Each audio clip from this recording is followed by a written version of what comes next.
Your voice, your views, your vision. And hello and welcome to Open, the one and only show that opens the Bronx and the rest of the world right to you. I'm your host, Darren Jaime, and today we'll update you on what's happening in and around our community. Coming up on today's show, the 110th Annual Explorers Club Dinner celebrates exploration and technology. The club's president, Alan Nichols, will stop by and talk to us about this year's honorees, as well as what you can expect. Also, Burn Your Stencils blogger Cindy Trin weighs in on women's rights of privacy, gender inequality in the workplace, and women's empowerment. Then the supplemental nutrition and assistance program, better known as SNAP, has suffered some major cuts. Now find out how this could affect you if it already hasn't. And after that, you'll find out about a Bronx exhibit that is part of Bronx Day for the annual New York Armory Week. And then our political analyst Joyce Johnson will join us to discuss women's history movements in light of Women's History Month. And finally, if you know the ins and outs of the Bronx, you might be the perfect candidate for the Big Apple Greeters. We'll tell you all about it, so stay tuned and find out how you can become a volunteer, because all this and much more is heading your way, because right now we're officially open.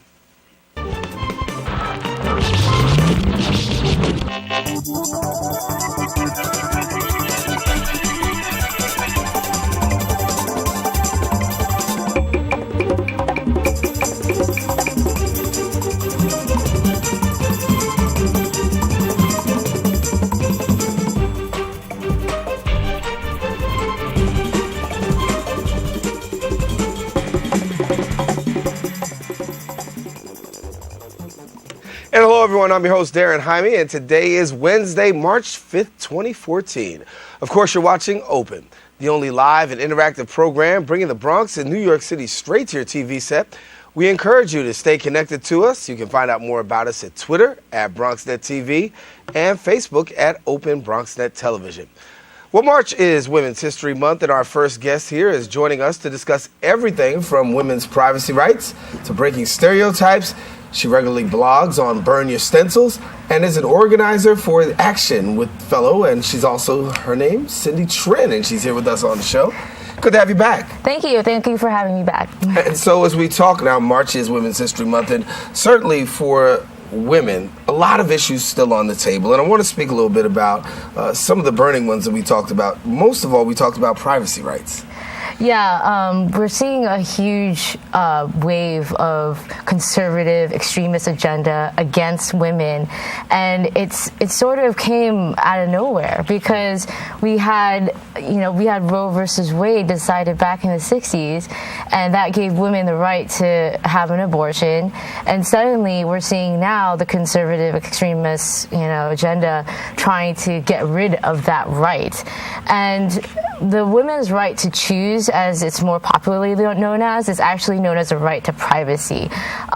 It's not laid out explicitly in the Constitution, but the Supreme Court has decided that there is a right to privacy that we as individuals all entertain.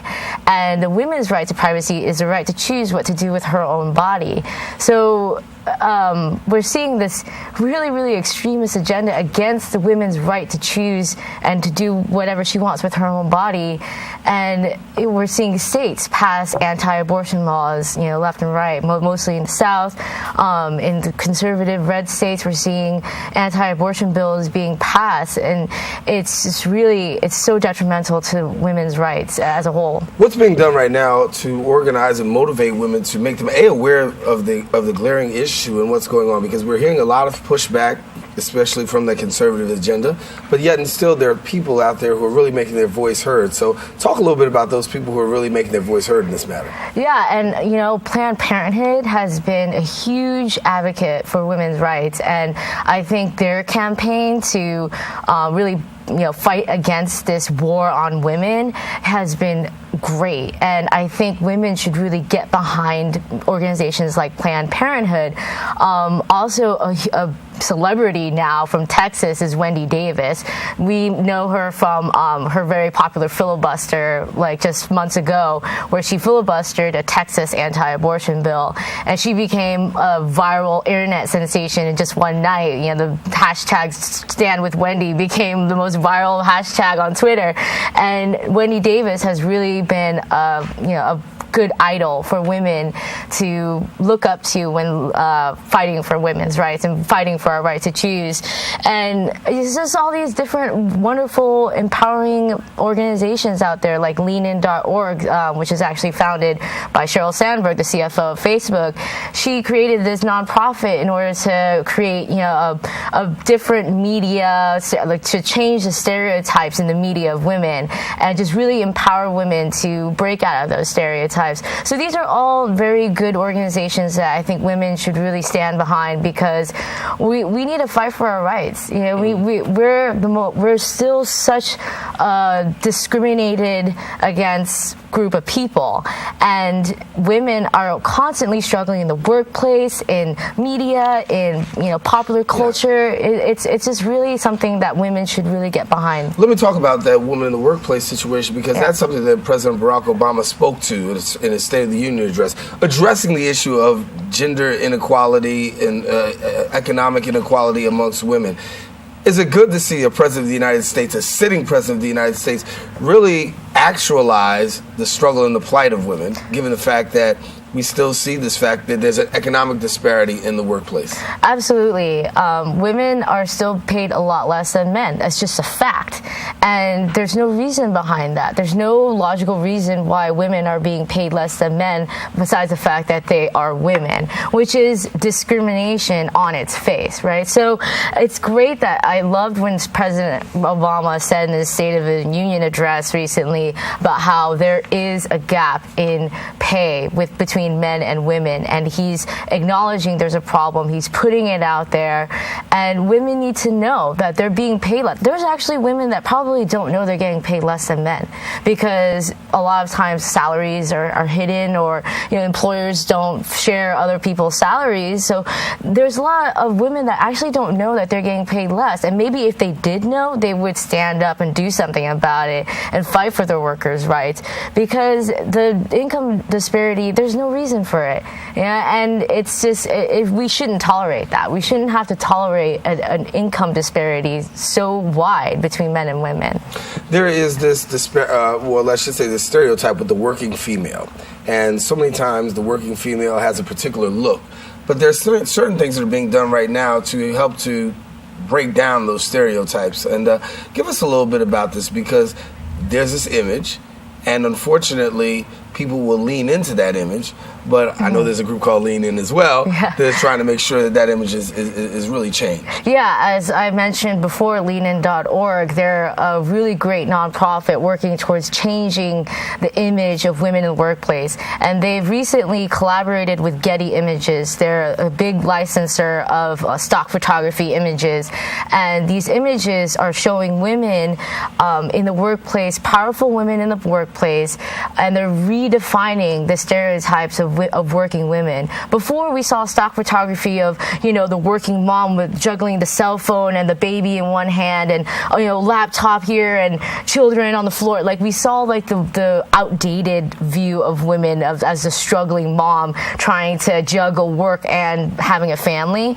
But now we're changing that. Getty Images and leanin.org is changing that view, and they're creating new images that show women empowered in the workplace, working with men, working with other women.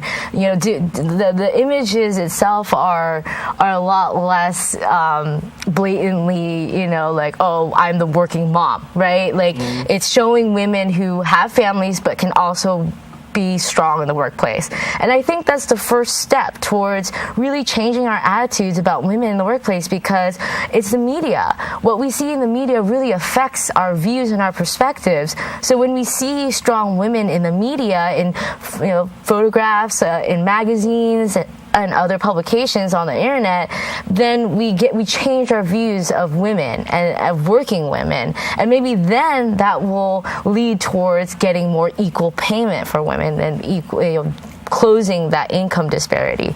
So I really love that new collaboration with Getty and leanin.org. I think it's going to really change our views and perspectives of working women and really start change. Before we get out of here, give us a little bit about what we can expect to see in the upcoming, because we talked about these major issues that are standing in front. When you talk about the fact of the right of privacy and the gender inequality in the workplace, what kind of things can we look to see coming up in the short term to really address these? I really hope right now that we stop this extremist war on women. We need to combat all the very conservative extremist agenda that's being pushed in all these different states against women, and that really requires a grassroots effort. You know, a very strong coalition of women who will stand up and fight for the rights and say, "This is my body, and you cannot dictate to me what I want to do with my body and with my life." So I think really we need to build a strong coalition of women, and we need to change our views and stereotypes of women in the workplace, and then that will then lead to a change in income disparity between men and women. Cindy Trent, thank you so much for coming and sharing with us during this Women's History Month. Thanks so much. Thank you so much for having me. All righty, Cindy Trent. And guess what? Got to take a quick break, but when we return, we're going to sit down with our political analyst, Joyce Johnson. She'll break down some of the latest in political headlines. That's coming up right after this. Look at me. Hey. Raymond, look at mommy. Maybe the light hurts his eyes. Maybe she's just not hungry. Maybe he can't hear us. Maybe we're not stimulating him enough. Maybe it's a phase.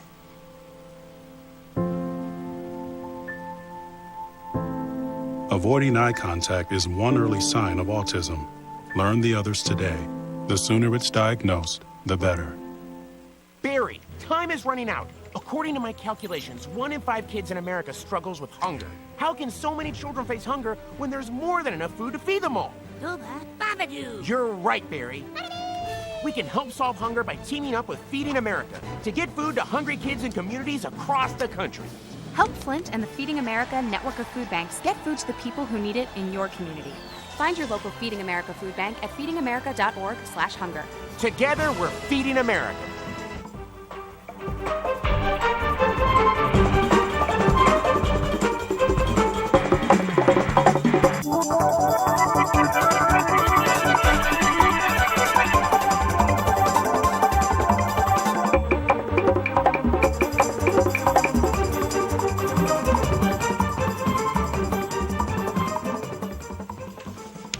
And welcome back. That was a live shot from the Bronx Museum of the Arts. Our next guest is a veteran political leader and activist. She joins us now to talk and discuss some major movements in women's history, as well as more. We welcome now women's political political commentator, Joyce Johnson to the set. We can use you in a variety of different capacities around here. Use me. Thank you. But in our last segment, you heard Cindy talk a little bit about, and it was kind of like almost an interesting segue, because as we talk about the history of women and the progression of women, you look at the fact that the Women's Rights Act was a major pivotal point in American history. Exactly, and hearing her, it's almost been like an evolution of struggle. And Women's History Month is sort of the documentation and a reminder for all of us to revisit that struggle, because what it seems to be is that time and time again, there's always a struggle to be had, as we're talking about the fight, the pro-choice, the degradation of women, the conservative movement. And so that history, as I listened to her and remembering my own history books, remembered, the Seneca Falls Convention of Women back in the 1800s, where they first decided that we as women must do things for ourselves. And they became the first wave of women who said, maybe, we should, our suffragette movement, to vote. So from 1858 to 1920, it took us that long to get a 19th Amendment giving women the right to vote. And you fast forward to the Equal Rights Amendment, the ERA, that in 1972, which basically said everything that attends to a man. The woman has equal rights as well. It was passed in the Senate, it was passed in the House, but it had to be as the 27th Amendment to be ratified by the state. 35 states ratified almost immediately. New York was one. But it did not get the necessary 38 in order to become the 27th Amendment of the United States. This is in the face of when we are now better than 52% of the population. And there is a looming issue out there that we, in general, don't have equal rights. We do, but we don't. It is not codified as the right to vote. And then, as she said, the pro-choice movement, where women's reproductive choice, abortion rights, and all of that was a main issue because, when unintended pregnancies, women carried the weight of the burden, sometimes having to go the abortion route, which was unsafe. And so all of these measures that has been a consequences of our circumstances. And the biggest thing I think attending us now, in addition to what Cindy has said, this income inequality. Because we have been talking about equal pay for comparable worth back in 1963. And yet today, women in general make 77 to 78 cents on a dollar that a man makes for comparable worth, comparable work. African American women, 66 cents. Hispanic women, 55 cents. So there is an annual, in addition to Women's History Month, next month is Equal Pay Day, April 8th, because that's how long it takes in 2014 for a woman to make what a man made in the end of December 31 of 2013. Let me throw in here the fact that you're very much on the political circuit. You've hit the political floor. This issue is not something new. This is something of broad knowledge. The fact that we have women elected officials, the fact that we see a rise in elected officials, women, state, local, Washington, one would think that there's a greater sensitivity and probably a little bit closer we are to really bringing some things to pass. From your sense, do you feel as though with the rising amount of women that we see in elected office and really in the political landscape that some of these issues are a whole lot closer to seeing reversal and or passage? You're on target. The biggest move right now, and this is companioned with the move for the women's suffragette movement, didn't come out of the right to vote. They wanted to pass stuff around the settlement issues, local human rights issues, and never got any play. Why? Because the elected officials standing in front of them had nothing to gain or lose by responding to them. And so they said the right to vote. But what you point of, yes, we are rising, but we are nowhere near a majority because politics is a numbers game. You win or lose by virtue of one vote. And in some cases, if it's 2/3 majority, so we are not majority. In our own state, I think that in our legislature, we are something like 17% of the legislature, the Senate and Senate. State Senate. I think it's about 25% of women in the council. I'm not sure. That is no majority. So the biggest move afoot now is for women's political empowerment. You heard Wendy say it. There are growing organizations, African American organizations, historic women's, the Women's Emily's List, the Women's Foundation, the White House Project, She Should Run, all of these things and massive movements to say that we will not. How we change the game is when we become the majority. When you consider, too, that in any election, women bring 62% of the vote. We are the largest segment of the population by 52%, yet in electoral representation, we are still in the low teens. And so that is the movement today. When you look at Washington, you see people such as Hillary Clinton. Yeah. You can look around and see Michelle Obama. You can look around and see on the state level, you've seen people as well as Melissa Mark Viverito here, now Speaker of the City Council. Yeah.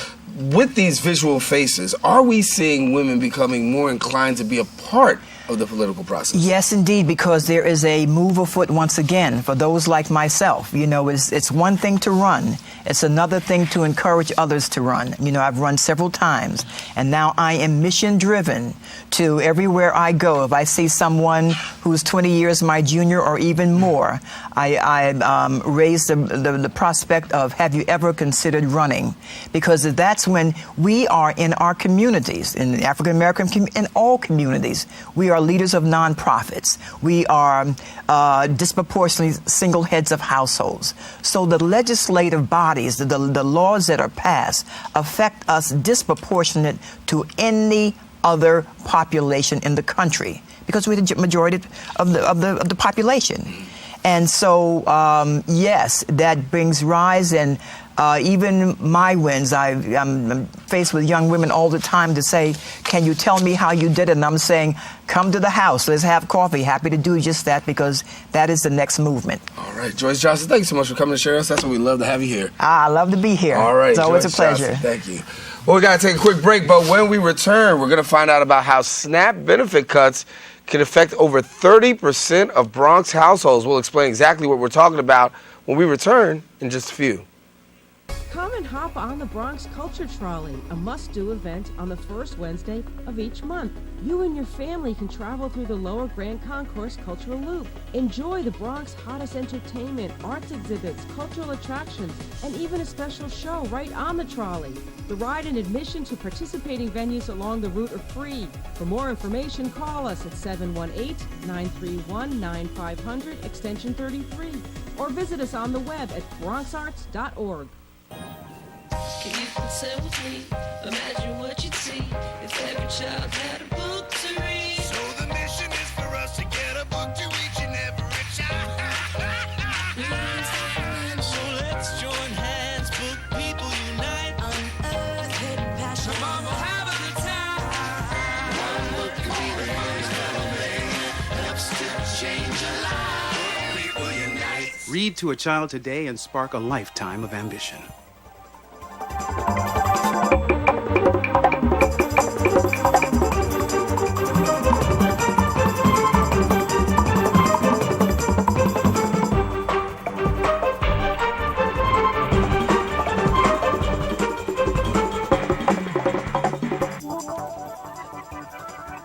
And welcome back to Open. I'm your host, Darren Jaime. The Supplemental Nutrition and Assistance Program, better known as SNAP, is a benefit program that helps put healthy food on the table. SNAP monthly benefits can be used to purchase food at authorized retail food stores, and the program has recently suffered a $5 billion cut. Here now to tell us what this means and how it affects all the Bronx community is the Director of External Communications at WHEDCO, Simone Jingor. We thank you so much for coming and sharing with us. Thank you for having me. So we're very concerned because, as you know, SNAP, and we know that SNAP really helps a lot of families out. So why don't you give us an update as to where we are right now, and then we can push a little further. Okay. Well, it's really great that for families that Governor Cuomo is now covering the federal cuts that were made back in November. And so, I mean, that's really amazing because it would have been devastating for families in the South Bronx. But even with Cuomo's support, it's still not enough because families, it's still not enough to meet the needs of families who are struggling to find healthy food to put on the table for their kids. And when you look at these families, it's about 30% of Bronx families that we really come down to that are actually affected and really rely on these funds, huh? Right. So when you talk about the fact that these people have benefits and they're really, you know, it's really helping them out, what's the options when you don't have SNAP? Because a lot of people rely on it, but what can they do if they don't? Right. I mean, one of the things that we've noticed when the cuts were first made in November, WEDCO had an increase in the number of people who were running out of money to buy food in the middle of the month. And so we just had so many more people that were coming to our food pantry to access food. But I mean, one of the things that SNAP does is it actually helps families in the Bronx to keep obesity in check. And we know that obesity is like a major health concern in the South Bronx. I mean, 50% of children are suffering from obesity. And I mean, it leads to so many health-related issues like diabetes, heart disease, hypertension, and those are also huge things that are happening in the Bronx right now in terms of health disparities. And I mean, SNAP actually helps families to be able to access and afford fresh produce, fresh vegetables, fresh fruit. And that's something that if they didn't have SNAP, they wouldn't be able to afford because of how expensive it is. And so when people hear about SNAP and they hear about these SNAP cuts, have you gotten a lot of calls in your office about what's going on? Absolutely. We've had so many people call, just like, what does this mean for me? But again, as I mentioned before, with Cuomo now covering a lot of the cuts, at least 300,000 households will be better off. Because of that? Yeah. But if not? If not, it would have been devastating. Yeah. And then how do you go about when, if we play this out in this worst case scenario and these cuts do come through and the governor doesn't cover it, then what are you guys left to do?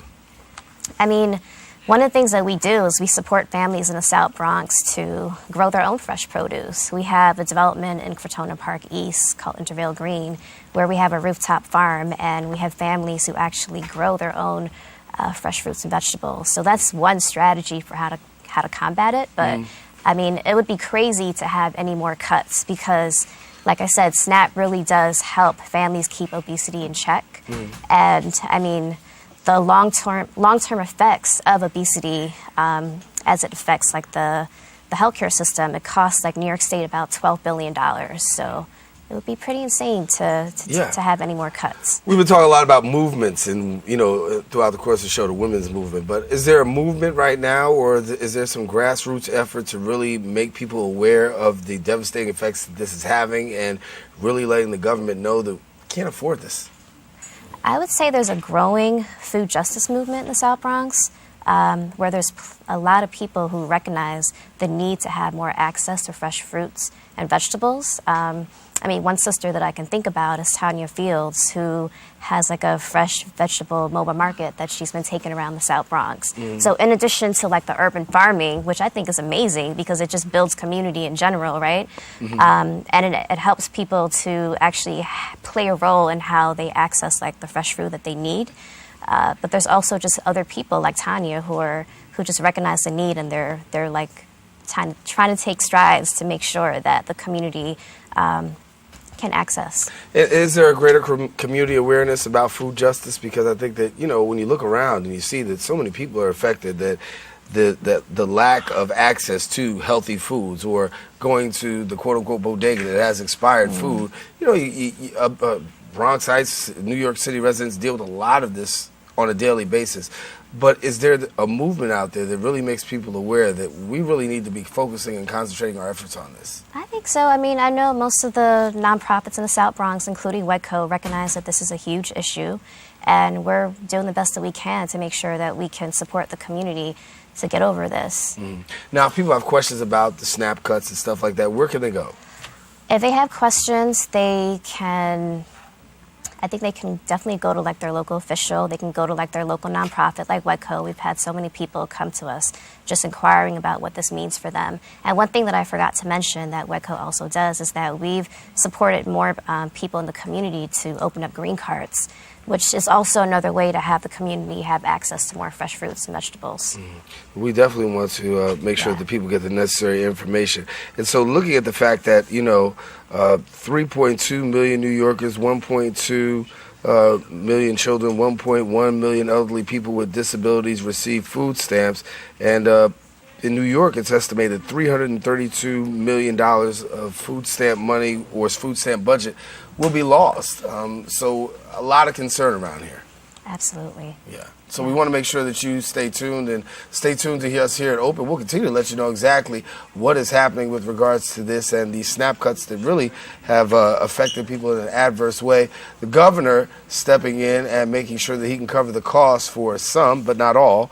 And certainly we want you to stay connected to us and stay connected to your elected officials to let them know about the importance of SNAP. And so let me ask this, Simone, as you talk about the importance of letting people know about SNAP and letting people know that food justice is definitely necessary. When you talk about WEDCO, the services that you provide to people, before we leave, just let us know a little bit about that. Okay. WEDCO is a community development organization in the South Bronx, and we help families to access the things that they need. So affordable housing, Head Start and after-school programs, opportunities to become entrepreneurs and to start your own business, and also free arts and cultural programming through our Bronx Music Heritage Center, where we ensure that the community can learn more about Bronx history, culture, and music.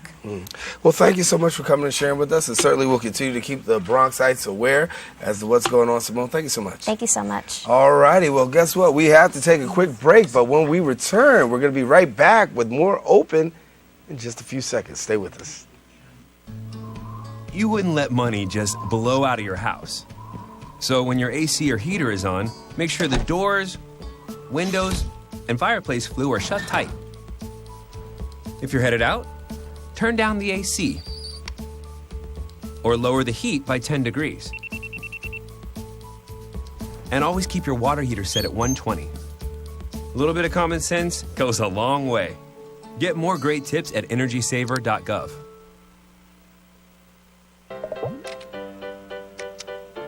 I don't know what's happening.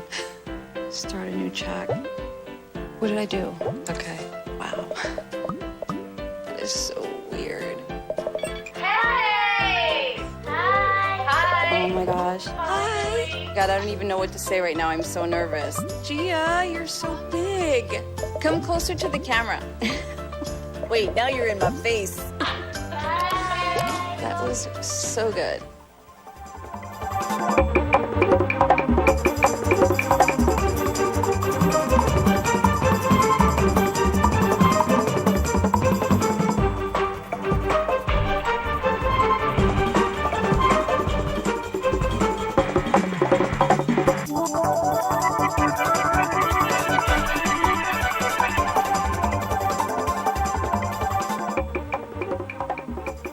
The Explorers Club is celebrating its 110th annual Explorers Club dinner with this year's theme, Exploration and Technology.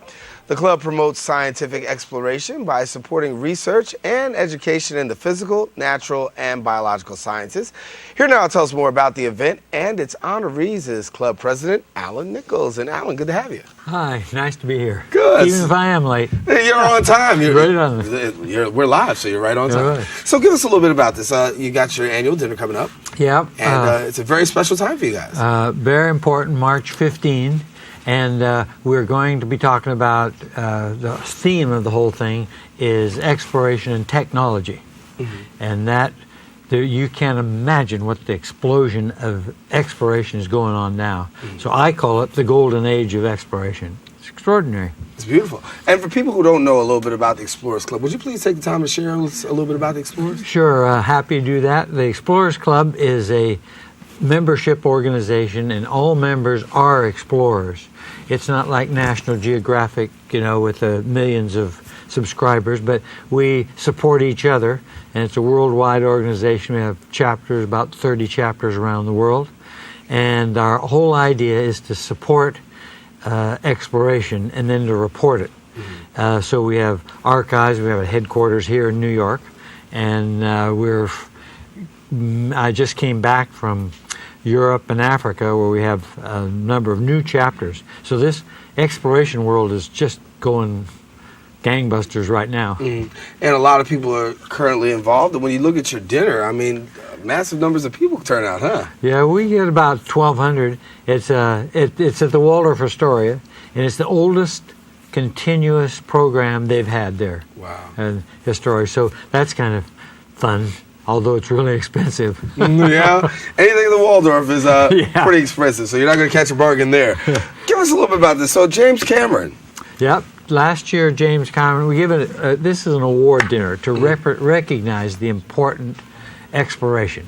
James Cameron, took his Challenger Deep down 39,000 feet below the surface of the ocean, and we honored him last year, the Explorers Medal. This year, we got a really neat group of people coming who we'll be honoring with various awards. And so this year we encourage you to come on and find out more about the Explorers 110th Annual Club Awards Dinner. What do you talk about kids getting involved at an early age, becoming explorers? What do you say to kids during this time? Because, we grow up and we're picking careers and we're looking to go in a direction. What kind of advice do you give them? Well, kids have already got it.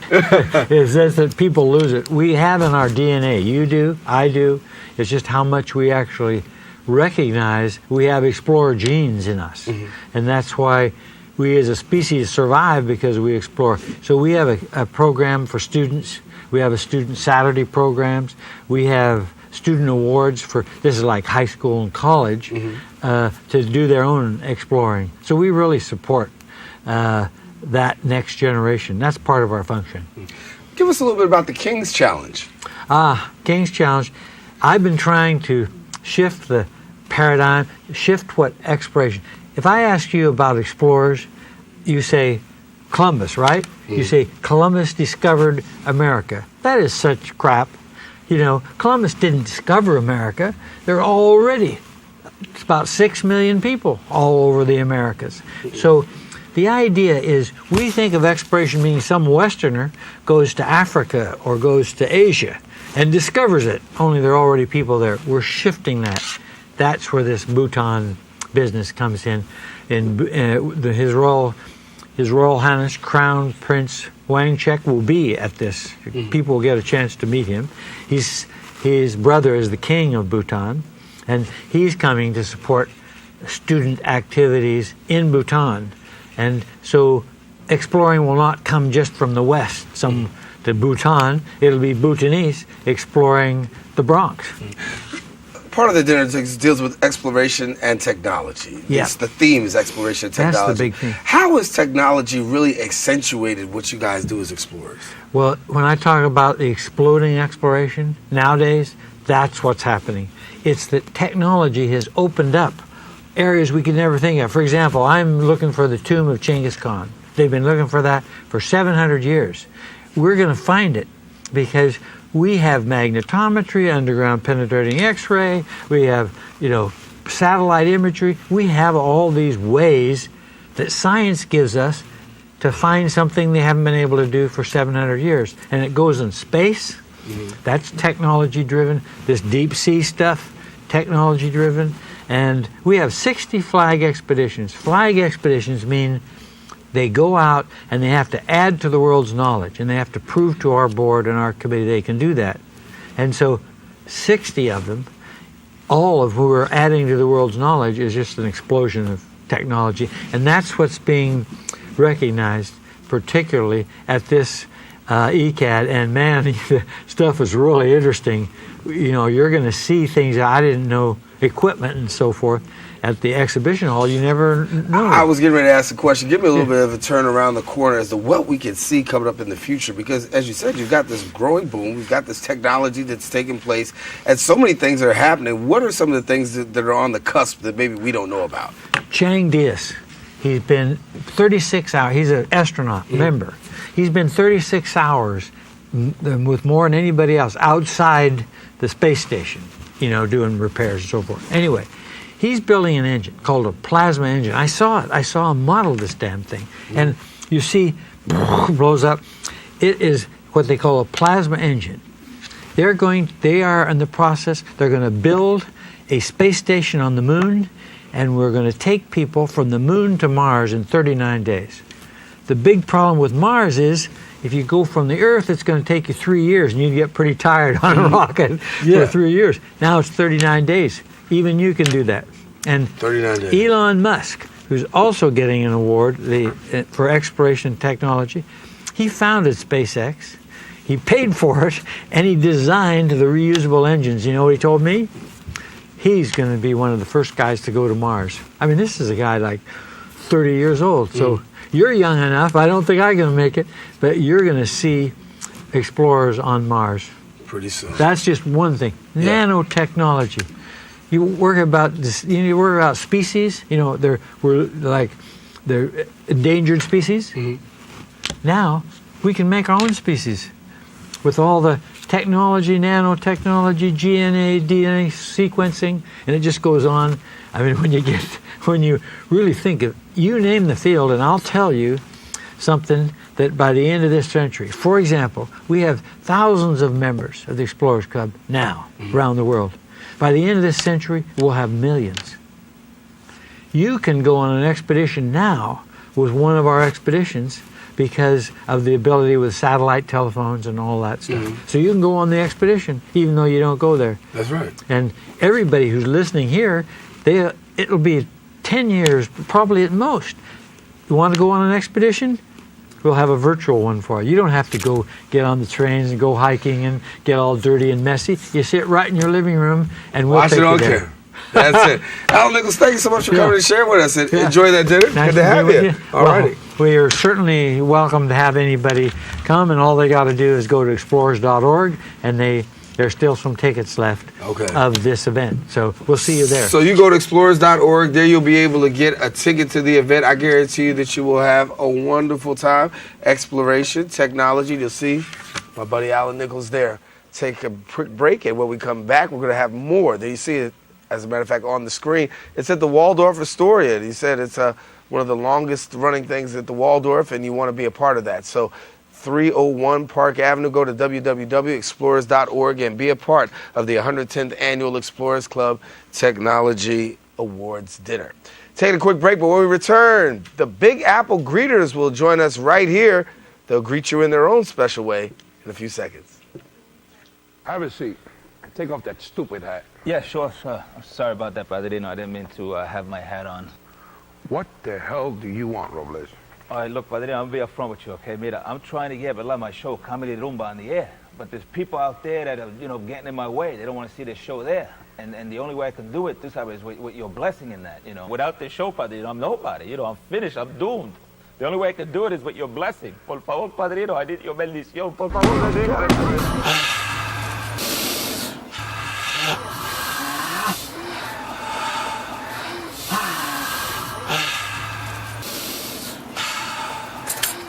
Lord. Did anybody ask this man if he's Puerto Rican? Hey there! Whoa! Yeah?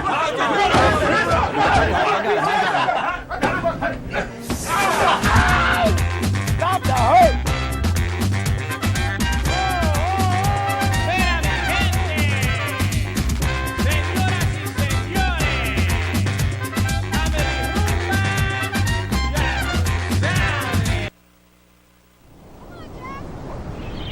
This was me.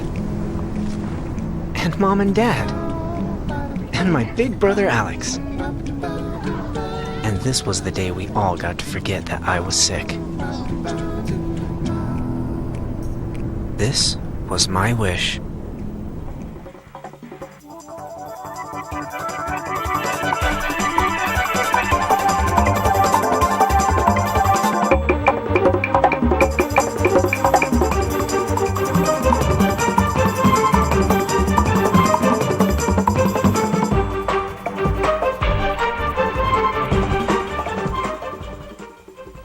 Saw a live view of one of the Bronx's historic landmarks, the Bronx Museum of the Arts. Well, founded in 1992, the Big Apple Greeter has welcomed over 120,000 visitors from all 50 states and 124 countries today. Has about 300 plus volunteer greeters who each year bring approximately 7,000 visitors to 114 neighborhoods throughout the city. Here to tell us more is Executive Director Alicia Piero and member Charles Schwartz. And thank you so much for coming and being with us. Thank you so much for having us. We're really excited to be here. Good. So when we talk about Big Apple greeters, New York City is a wonderful place and a very big place. And so to get people to really know a little bit about the Big Apple is something that the Big Apple Greeters does, huh? Yes, we're a great nonprofit, and our volunteers meet visitors from all over the world and share with them what they're passionate about, their neighborhood. And we're hoping this morning that all these wonderful Bronxites that love this part of the city want to reach out to us and learn more about us and become a greeter. What does a greeter actually do? Oh, Charles, you want to talk for a minute about what greeters do? Well, Charles is a greeter. He's a greeter, okay. You've been officially greeted. I'll thank you. Since 2006. Ah. And we meet people who express interest to visit certain neighborhoods and to do certain things, and we try to make their wish come true, and we do. Give us a little bit about what people want when they come, because, people have these various thoughts, processes when they come to the Big Apple. They want to see certain things. Yeah, it's very interesting. What visitors are really most interested in is knowing about how we live our lives. They want to know where you work. Where you go to the supermarket. They want to go off the beaten track. They really want to get a real sense of the city and how we live here. And the best way to do that is to hang out with a New Yorker. Right. And I want to get there because I think that many times when people come to New York, the main thing that people think is they want to see tourist attractions. And that's a part of it. But there's a whole nother part that people really want to see absent the key tourist attractions. No pun intended. They're great, but there are more things that people do want to see.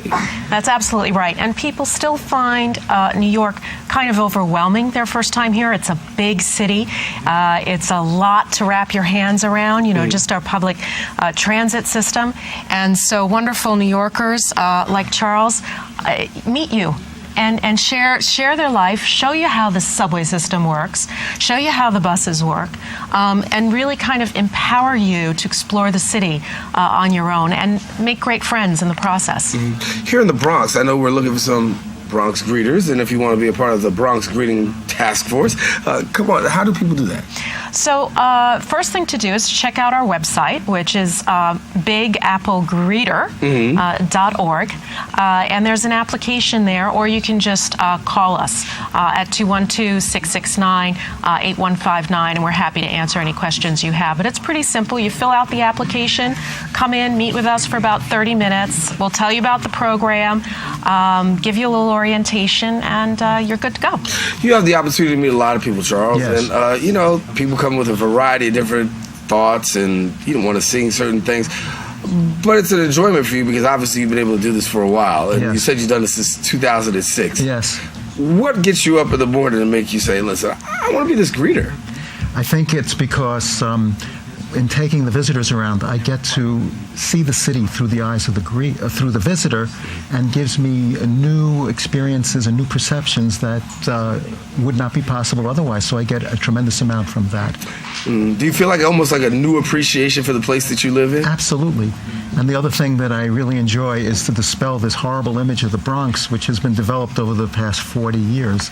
And the best thing that I hear from my visitors are, I never dreamed that the Bronx was like that. It's a wonderful place. Yeah. And so, unfortunately, it's sad. In 2014, we're still having to put out that stereotype. Exactly. So, Alicia, I understand that you guys received a grant from the new Yankee Stadium Community Benefits Fund. And so, what does that grant do? Well, we've been sharing the Bronx with visitors since we opened the program in 1992. But like a lot of nonprofits, we've struggled with financing in the past few years.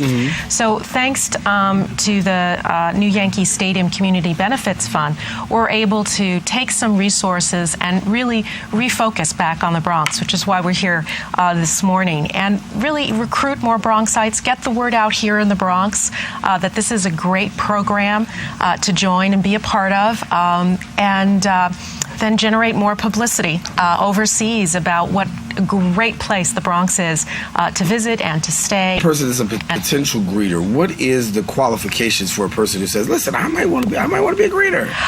Pretty simple. Enthusiasm. If you love New York, if you feel passionate about this town, if you're excited about the idea of meeting people from all over the country and all over the world, and you can spare about a morning, let's say 4 hours, or an afternoon once a month, you should give us a call. It's a very flexible volunteer position, and we've had people who've been with us for a very long time. Right. What's one of your most memorable experiences of being a greeter? I think it is to bring people who are handicapped or accessible, challenged to places. And I took one particular individual on a wheelchair up to the New York Botanical Gardens using public transportation from Midtown, and that was a challenge for me.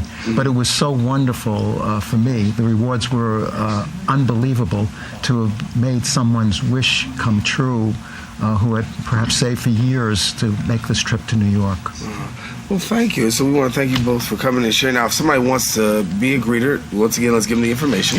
Check out our website at bigapplegreeter.org. And of course, you could just search for Big Apple Greeter on the internet and we come right up. All righty. Well, we want you to do that. And somebody come out here and represent the Bronx and let them know that, you know, the Bronx has some Big Apple Greeters as well. We'd love to see that happen. Alicia Charles, thank you so much for coming and sharing with us. Thank you so much for having us. All righty. Well, guess what? Got to take another break. But when we return, coming up after, we're going to find out what's going on at the Museum of Arts this week. You've been seeing a little bit throughout the course of the show. We're going to tell you what's going on for real when we return. Don't change the channel. Coming right back. I don't know what's happening. Start a new chat. What did I do? Okay. Wow. That is so weird. Hey! Hi! Oh my gosh. Hi! God, I don't even know what to say right now. I'm so nervous. Gia, you're so big. Come closer to the camera. Wait, now you're in my face. That was so good. People think I'm trash, but they're wrong. Today I'm just an aluminum can, but one day I could be a stadium. Live with a human for a while, and you get to know a few things. Like, I know she does strange tricks for no treats. But the one thing I will never, for the life of me, know is how she gets so tiny and inside that box. Natalie, how do you get so tiny? Adopting a new pet is a rewarding experience. And shelter pets make super pets. Your new best friend will steal your heart, bring you happiness, and enrich your life for years to come. You can make a difference in the life of an animal. Adopt and bring home a shelter pet today. To find out more, visit theshelterpetproject.org. I grew up in the housing projects of Cleveland. I didn't even know that life could be any better than it was. Education for me has been a way to get away from the agony of what was normal life. I want to be able to impact the community, not just look back on where I came from, but to reach back to where I came from and pull some people up with me.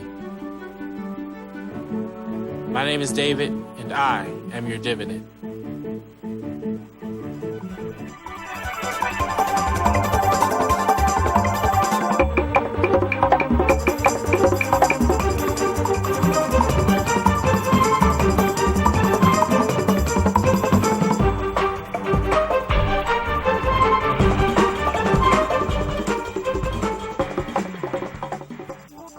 Bronx Speaks, No Boundaries is the third annual exhibit presented by the Bronx Arts Alliance as part of the International Art Fair at the Armory Show.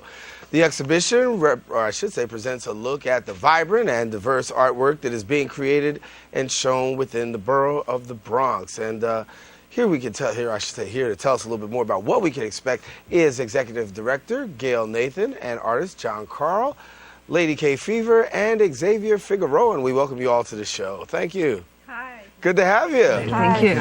One correction. Go ahead. I'm not the executive director of the Bronx Arts Alliance. I'm the executive director of one of the organizations involved in the Bronx Arts Alliance, and I'm here representing the Bronx Arts Alliance today. There you go.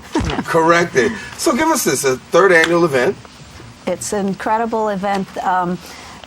We stepped up, to participate in the Armory Show. The Armory Show, which is one of the major international art exhibits that goes on in New York once a year, was very generous to open up the Armory Show to all of the boroughs in the city. So there are different days and nights of activities going on in the boroughs, and this is our day, Bronx Day, of the Armory Show. So we, as the alliance of organizations, got together and created this huge exhibition of 60 artists, organized by 20 organizations to do this show. This year we're doing it at the Bronx Museum. Last year we did it at the Andrew Friedman House, and the year before we did it at the Bruckner Bar.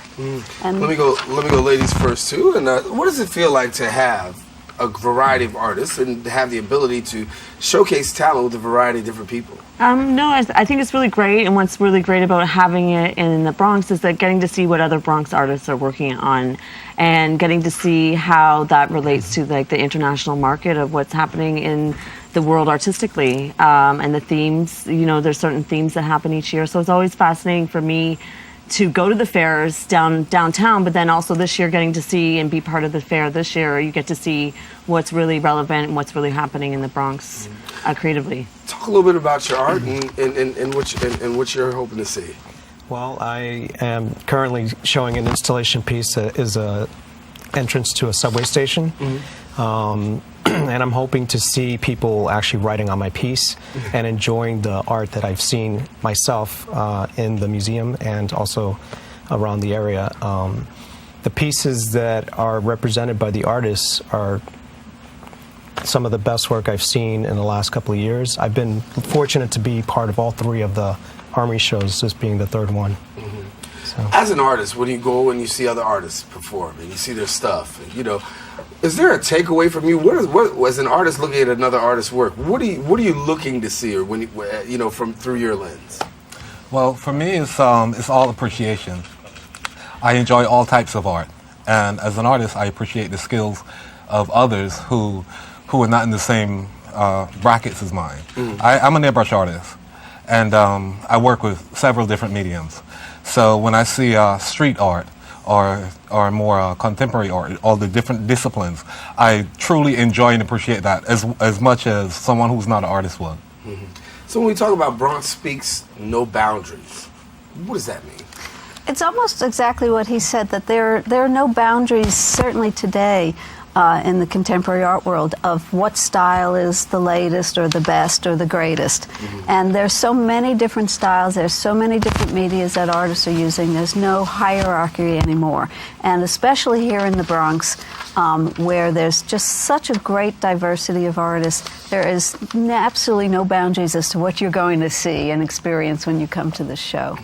What has been the greatest experience for you guys in participating and or seeing other people's art or your stuff on Showcase?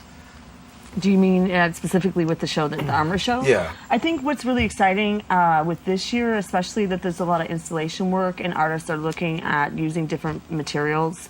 It's kind of what Gail is talking about, is that there's kind of this idea that whatever we use, it's not necessarily the materials that make it, it's what the idea and the concept of that artists are working on. And that's what's interesting, is getting to see Xavier's work and John's work, and just understanding that together as a collective, you know, we're pushing forward a whole new idea of art in the Bronx.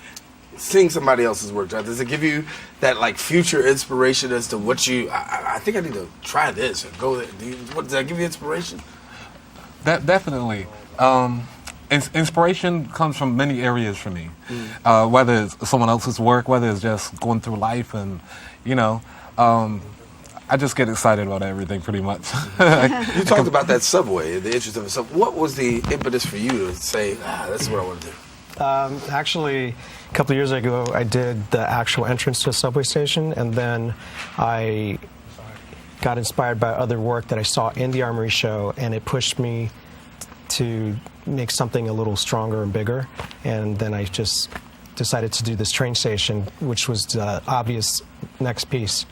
But I actually, when you're in the Armory show for the Bronx, it's different than going to Armory shows outside. I feel that there's more of the handmade in our collective than outside of this. So it's not just conceptual, there's a lot of building. And we want to tell you that you have an opportunity to see this, and be sure that you come on out Thursday, March the 6th from 5 to 8, Bronx Museum of the Arts, lower level gallery. Thank you guys so much for coming and sharing with us. All right, thank you.